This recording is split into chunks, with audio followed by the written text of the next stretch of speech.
We owe it to Israel to stand with them. I think that we should maintain this military relationship from which we benefit just as much as they do. And I think that it would be a tragic shame if we were to walk away from our closest ally in this region. And I have never been so ashamed of Israel as I am at this moment. To me, it seems as if Hitler has won. He's changed us, Jews, from being compassionate and caring and do unto others as you would have them do unto you, into this vicious, genocidal, nationalist nation. Is somebody going to tell Israel that the damage that it's doing, not only to its own people, but the people throughout the world, Jewish people throughout the world, are having a hell of a time because of what's actually happening there? Hello everybody. So have you seen two videos going viral on social media? The first one is by our own Suella Braverman. I mean, unfortunately, she was the Home Secretary of this great country. Not just one, but twice.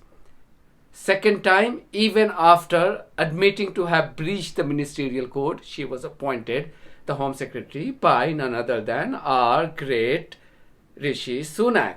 But anyway, so there are two videos going viral. One is by Suella Braverman, where she's speaking to the BBC and talking about the crying shame, according to her, the crying shame of not supporting Israel at this moment when the country is committing genocide in Gaza. First, listen to her. We owe it to Israel to stand with them. I think that we should maintain this military relationship from which we benefit just as much as they do. And I think that it would be a tragic shame if we were to walk away from our closest ally in this region. So her words are, we owe it to. To whom? Why do we owe it to Israel? I don't understand. I mean, is she mistaking Israel as just because she's married to a proud Zionist doesn't mean the 65 million population of UK also have to kind of, be loyal to the ideology of her husband. I mean, I'll come to the Zionist part later, slightly later, but let's just talk about owe it to. Who do we owe it to and why? I thought she was an MP of United Kingdom and not Israel. Why is she not being tried for treason? She on camera is admitting that her loyalty rests with a foreign nation, a nation which is now committing a genocide. A regime that has already killed more than 35,000 people. And she is expressing her loyalty in favor of that country. Owe it to. My foot. Then she said, we benefit. We benefit from Israel. Why did the reporter not ask how? How do we benefit from Israel? How is it mutual? Her reaction or rant came after, in response to that letter written by 600 lawyers and judges, including the 3 former judges of the Supreme Court. They wrote it to the government saying that why we needed to stop the arms sales to Israel. Because the regime, the country is committing genocide. It's an established fact now. So reacting to that, she was saying that we owe it to and it's, we benefit. I mean, how do we benefit? Selling weapons to Israel, how do we benefit? And then she's saying tragic shame. It will be a tragic shame if we don't support Israel at this moment. I think what would be a tragic shame if she gets re-elected again? I'm sorry, I'm using strong words, but how can you maintain your sanity when somebody speaks crap in the face of, the genocide of 35,000 innocent, unarmed civilians? She has proudly stated that her husband was a proud Zionist. Now imagine, if somebody said that my husband is a proud Nazi, would that be acceptable? So why is it acceptable in the UK in 2024 when an MP and 2-time former Home Secretary says that my husband is a proud Zionist? So why is that acceptable to us? Or do we think that, killing people from certain races or certain color is okay? If that is acceptable to your conscience, then I have nothing to say. If you have children, can you say the same thing, by sort of looking into the eyes of your children? Can you say that this is acceptable to you? I mean, she has the audacity to go on a national TV and say the things that she did.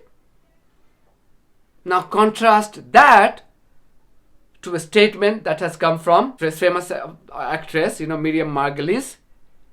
And that is another video that is going viral. Watch it.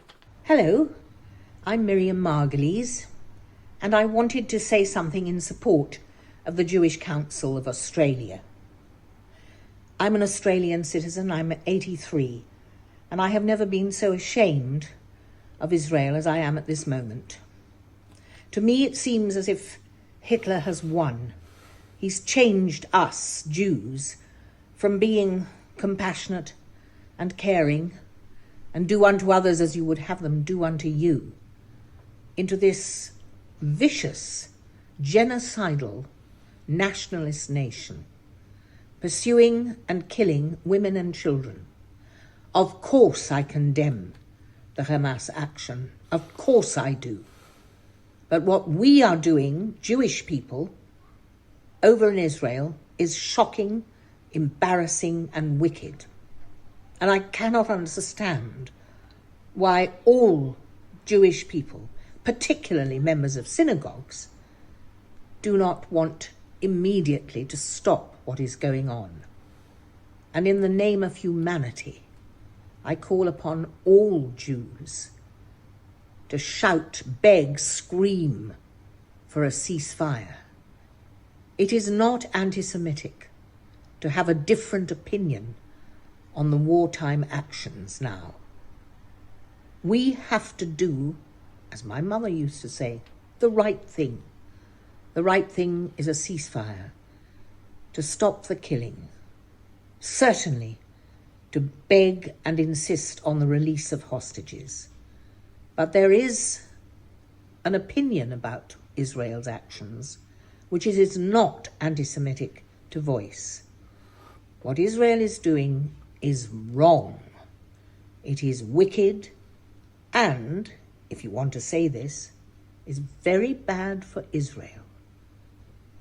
Please, call on your rabbis, on your communities, on all the people you know. Voice your disgust and detestation of the Israeli actions. Please, you are then doing the right thing and behaving in accordance with Jewish tradition. Thank you. What powerful words coming from an eminent Jewish personality. The kind of words that she's using, that Israel has turned the entire Jewish race, at least the perception wise, into a race which is known for genocidal act. A race that was known for compassion and kindness is now being kind of perceived as a race which believes in genocide. She says it's vicious, genocidal, pursuing and killing women and children. These are the words that she's using. Compared to Suella Braverman, for whom it's a crying shame if we don't stop genocide. I mean, does she not find disgusting? Does she feel at peace by looking herself into the mirror? Does she feel proud? I again ask the same question. When did we become so bad as a country? When? I mean, this is a country whose values to humanity, whose values to human rights attracted millions of people from around the world. What Miriam is saying today is exactly what Lord Byrd said a few weeks ago in the House of Lords. I do not meet many people in the course of my life who are not influenced by what's happening in Gaza. And I can honestly say that most of the people I meet and talk to, people from all walks of life, are appalled at what Israel is doing. The point I'm making is Israel, is somebody going to tell Israel that the damage that it's doing, not only to its own people, but the people throughout the world, Jewish people throughout the world, are having a hell of a time because of what's actually happening there. You talk to any Muslims. Muslims would have absolutely no problem with Jews. In fact, for them, according to their religious scripture, Jews are people of the book. So they can actually marry people from that community, from that race, without they having to convert to Islam. That's how acceptable they are to Muslims. So why would they fight? So it's not a question about Muslims versus Jews. It's about a genocidal regime killing people with impunity, not just for last 6 months, has been killing for last 60 years, 50, 60 years with impunity, and it thinks it's okay. And with its power, money power, and other methods to compromise politicians and lawmakers, it has increased its support base around the world. That has to stop. Thank you very much for watching this video. If you haven't subscribed to my channel, please do so, because that's one of the many ways you can support independent journalism. God bless you all.